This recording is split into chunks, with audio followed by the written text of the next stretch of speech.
A continuing protest outside Egypt's constitutional court. Those here are adamant the judges are attempting to undermine the revolution by what they regard as undemocratic constitutional rulings.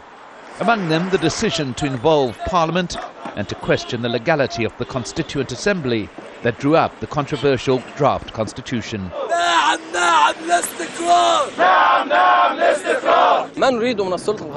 The decision to disband Parliament meant the President was without institutions to support his rule, so he would finish his term without achieving anything.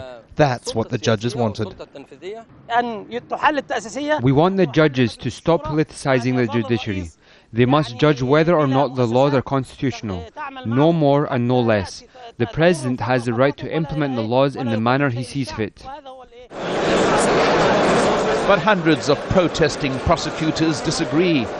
They insist it's the President who's undermining democracy by interfering in the legal system, pointing to the President's decision to unilaterally replace the long-serving Prosecutor General with a man who has since resigned and who now has withdrawn his resignation.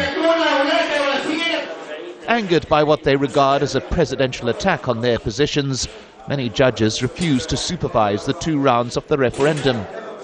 The Electoral Commission insists the boycott did not impact on the process, but there have been numerous public complaints that it did, all of which the Justice Ministry says are being investigated.